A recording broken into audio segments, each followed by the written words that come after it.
What up, hooligans? It's Jennifer. I'm gonna be careful not to raise my arms because my armpits are not bare. They are still in winter mode even though it is full-on summer and it is almost back to school season. Speaking of back to school season, today's video is a back to school thrift flip.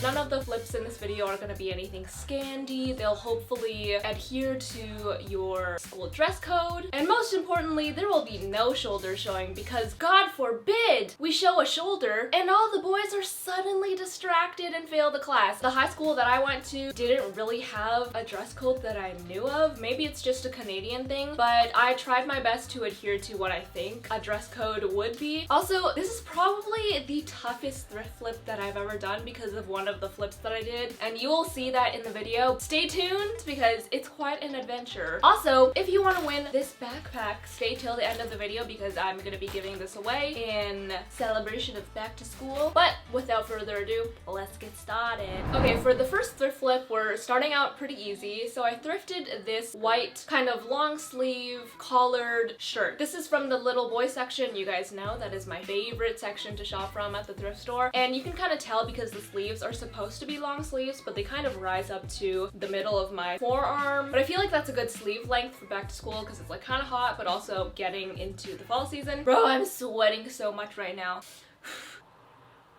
Anyway, so I wanted to turn this into like a cute graphic tee inspired by Brandy Melville. Brandy Melville doesn't have any collared graphic shirts, so I feel like this will be kind of unique. Also, Brandy Melville is like very expensive, unnecessarily so. So we're gonna make this at a thrifting price level. I decided to go with a taxi as the graphic because I thought it would be cute. It definitely reminds me of New York and my time at NYU, which RIP. But anyway, so I found a cute graphic of a taxi and I printed out 3 sizes and all in black and white just so that I wouldn't waste colored ink. And I tested out the sizes and turns out I liked the biggest one the best. So I went ahead and printed that out in color on some t-shirt transfer paper. Then because I don't have a lint roller and because I'm trying to save money like a true Asian, I took some clear tape and I just picked up any of the lint, loose threads, and dust on the part of the shirt that I was gonna iron the graphic onto, and then I just proceeded to iron on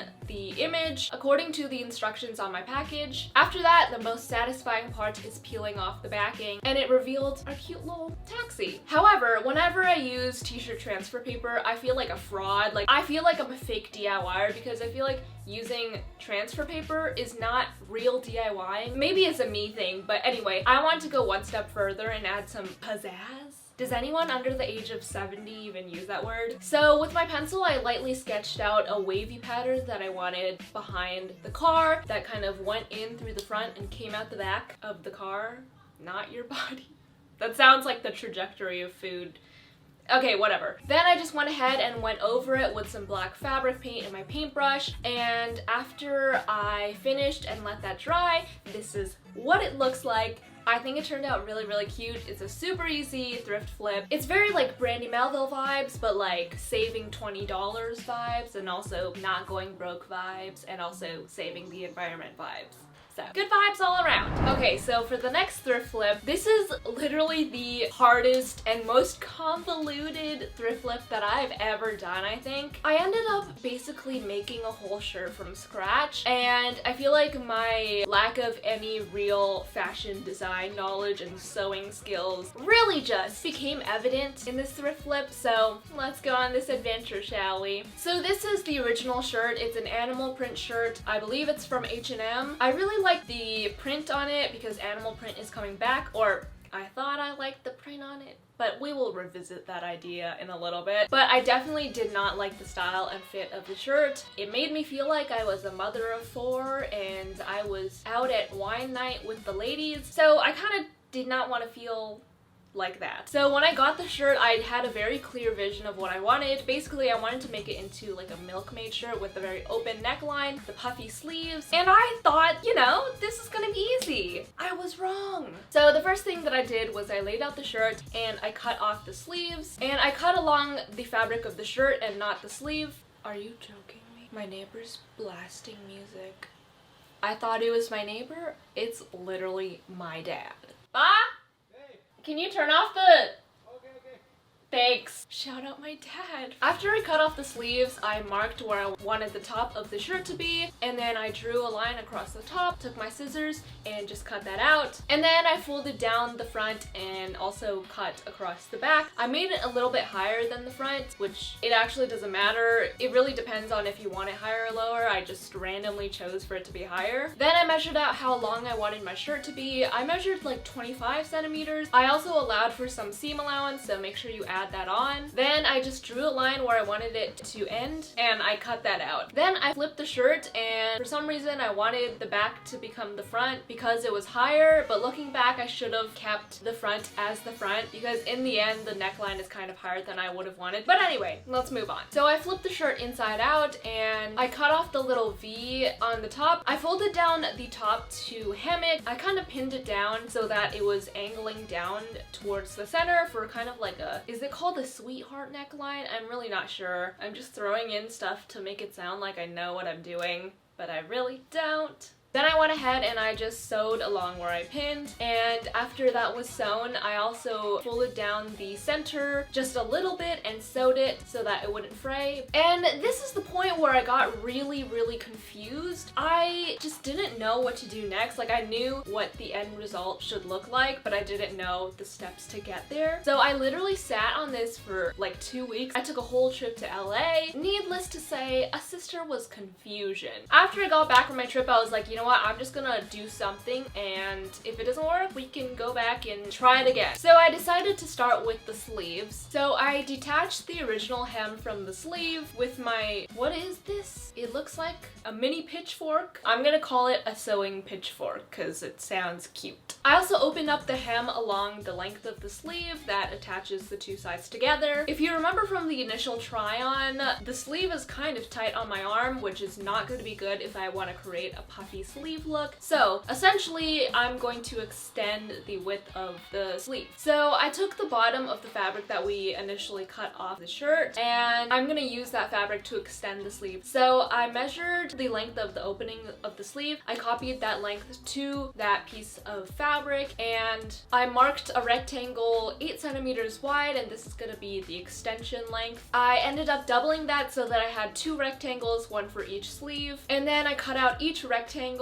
Yo, my arms do not look good. Okay, that's just me getting distracted. Then I folded up the bottom of the piece of fabric to match the hem from the original sleeve, and I pinned that down and sewed. Once I had that sewn, I took the piece of fabric and I pinned both sides to each side of the sleeve, and I lined them up with the right sides touching. After that, I just sewed those together, and now you have your extended sleeve. I just went ahead and cut off the excess on the top of that extra piece of fabric. Obviously, I did the exact same thing to the other sleeve, and once I had both sleeves, it was time to attach it to the shirt. I pinned the front of the sleeve to the front of the shirt. I know this might not make a lot of sense, but hopefully you'll get it by watching it. When it's sewn, it'll look something like this. Then I sewed along where I pinned. I only pinned the front, but I sewed all the way to the back. When I made it almost all the way around, I realized I never actually hemmed the top of the back of the shirt, so I quickly went ahead and just hemmed that, and once I did that, I finished attaching the sleeve to the shirt. I also went ahead and hemmed along the top of the sleeve, so the shoulder area. Now it is time to add a little bit of scrunch, as in scrunchie. But we are not making any more scrunchies because your girl has a little bit of PTSD. So I measured my shoulder area and I took some elastic. I only have wide elastic, and that is not gonna be good for the shirt, so I decided to cut it into thinner strands. I cut out the length of elastic that I needed. Okay, so when you're attaching elastic to fabric, you want to make sure that you disperse the elastic equally throughout the length of fabric, just so that one area doesn't have more scrunch than the other. So in order to avoid that, I marked the halfway points and quarter points on the elastic and also on the top of the sleeve, and I matched those up and pinned them together. Then I just went ahead and sewed the elastic down to the sleeve, and I made sure to stretch the elastic as I sewed. I sewed with a zigzag stitch so that the elastic had room to stretch, and also I sewed it about like 1.5 centimeters from the edge of the sleeve, just so that it would have that little ruffle pattern at the edge. After that, I tried it on and I realized the elastic wasn't actually tight enough, so I went back, shortened the elastic, and reattached it to the sleeve, and that's gonna make the biggest difference in making that ruffle pattern, that puff sleeve look, and actually allowing your shirt to stay on your body. Okay, after I did that to both sleeves, I took another piece of elastic that was approximately the width of my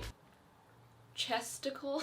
Okay, we're gonna go with that. This is gonna be for the neckline of the shirt, so I just pinned that to the top of the shirt and sewed along the same way, making sure to stretch it out using a zigzag stitch. But instead of following the curve of the top of the neckline, I'm just gonna sew the elastic in a straight line, because once elastic stretches out, it turns straight anyway, and also I wanted to preserve the curve of the shirt. Okay, so once I sewed that on, this is what the shirt is looking like. As you can tell, it's still really loose below the, what's a family-friendly and school-related term, below the dodgeball area. Since my dodgeballs are not very big, I want to make the shirt as flattering as possible to my body, so I wanted to cinch in the waist. So I should have done this part wearing the shirt inside out, but essentially I'm gonna make 2 darts, one under each dodgeball. A dart is basically a triangle of fabric that you sew closed so that it cinches in. So after that, I sewed the darts closed with the right side touching, and you should be left with this little flap of fabric on the inside. Once I was done with the front, I flipped it to the back and made a bigger dart. I sewed the dart the same way, and when I tried on, you can see that it definitely made a huge difference. So after I knew that everything was fitting well, I went ahead and cut off all the extra fabric from the darts. Then I went ahead and hemmed the bottom edge to prevent it from fraying. Next, since the shirt is still a little bit loose and I wanted it to be form-fitting but wanted to still be able to put the shirt on without it ripping, I decided to add smocking to the back, which is basically those stretchy shirts with the elastic thread sewn in a bunch of rows around the shirt. However, I don't have elastic thread, nor do I know how to use it, so I decided to improvise and use just the elastic that I already had. So I measured out the elastic, and I'm using the word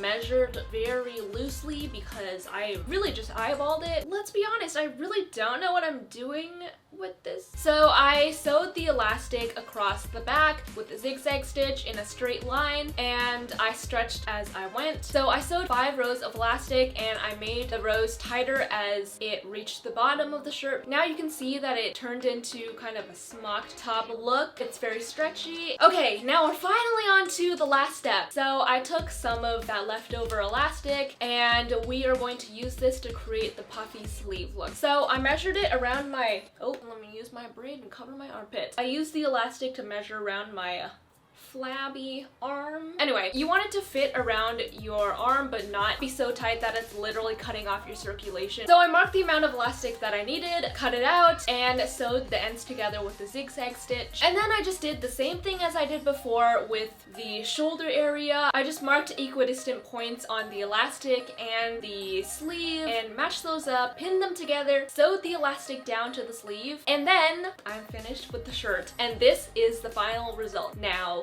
listen, what can I say? I think it is cute, but it's definitely not to the standard that I would have wanted. I think I did the best that I could. In the end, I think it's not my favorite because of the pattern. I think it's kind of too childish looking. Like, the pattern is a little bit too big and doesn't look natural enough. I think if I tried with a different pattern, it might look better, but I do think it does look a lot better than what it originally looked like. I am proud of myself because I basically made a shirt from scratch. Okay, moving on to the last thrift flip, and sorry about the whole lighting change. The sun is going all whack right now. Okay, so the last thrift flip is going to be this men's extra large Tommy Hilfiger striped shirt. When I bought this shirt, I was at a thrift store with my friends, and they were like, what are you gonna do with it? It's gonna look so ugly. Like, y'all didn't believe in me, but I'm here to prove you wrong. I'm not gonna lie, the oversized look by itself, I think is honestly kind of cute, but personally, it's kind of not what I would wear. I wanted something something more intentional looking and more put together, something that I would wear to school. So I decided to turn it into a more form-fitting dress. Okay, so I started off the thrift flip by cutting off the sleeves. Then I turned the whole thing inside out, marked how much I wanted to take in on the side. I really just eyeballed this. I drew a line where I wanted to sew, added some pins, and just sewed straight down that thing. I tried it on and I realized I look like a rectangle. So in order to cinch it in and make it more form-fitting, I tried it on inside out, and basically I just pinched in at the points that I wanted to take in. I marked that with my fabric chalk. I took off the dress and basically played a little game of connect the dots, and in the end I ended up with the line that I wanted to sew. So I just went ahead and pinned that and sewed that. I tried it on and it looked good, so I proceeded to cut off all of the excess fabric. Also, I might forget to mention it, but obviously whatever I'm doing to one side, I'm doing to the other side. So honestly, it kind of already looks good like this, but obviously I wanted to make real sleeves so that it looked more put together. I tried on the dress inside out to see where I wanted to cut my armholes. Then I took it off and basically connected that mark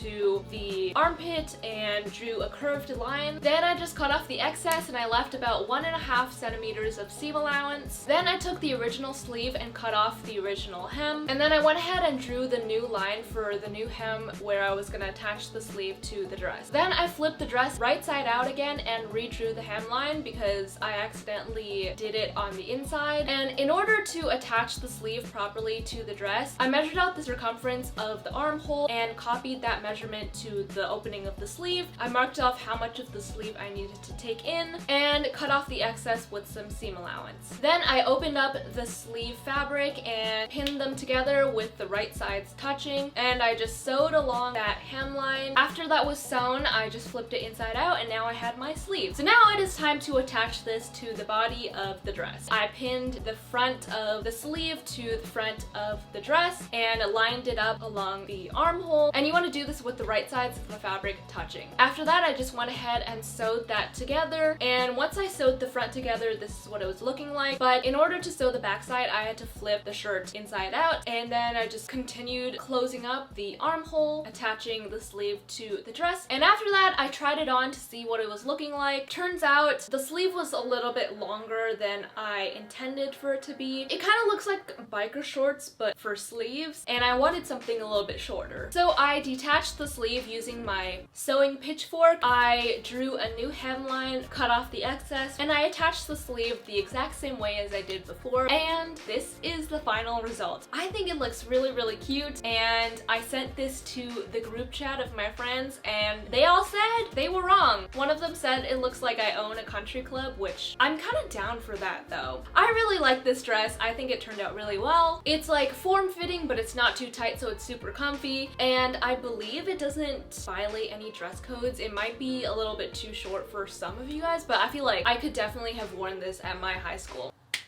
I'm excited! And as the sun goes down and lighting becomes horrible, that is it for all of the thrift flips, and I really hope you guys enjoyed them. I definitely, well, I'm not gonna say I definitely enjoyed myself because that second thrift flip was literally Satan and I would not like to go through that again. Now let's move on to the giveaway. So as I mentioned before, I'm gonna be giving away this backpack. I do not know how to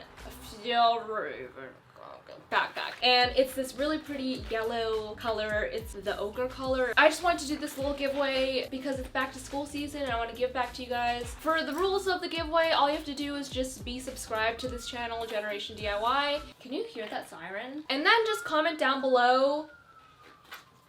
Frick. And then just comment down below what was the first video that you saw from me. I'm just very curious. Not a big deal. If you don't remember, just put like what your favorite video was from me. And then leave me a way to contact you if you win. That could be your Instagram handle, your Twitter handle, your email, whatever you're comfortable with giving to me. And also make sure your DM functions are on so that I can actually message you. The giveaway is going to be ending on this date. Any other details and all the rules will be down in the description box. Also, if you want to, you can follow me on Instagram and Twitter at JENerationDIY. I'm gonna be traveling for the entire August, so Instagram is definitely gonna be a good way to keep up with me. So that is pretty much it for this video. I really hope you guys enjoyed it. I worked super hard on this video. It took me like 3 weeks to film it. Shout out of the week is right here, and I will see you guys next time. Bye! Waking up in the morning.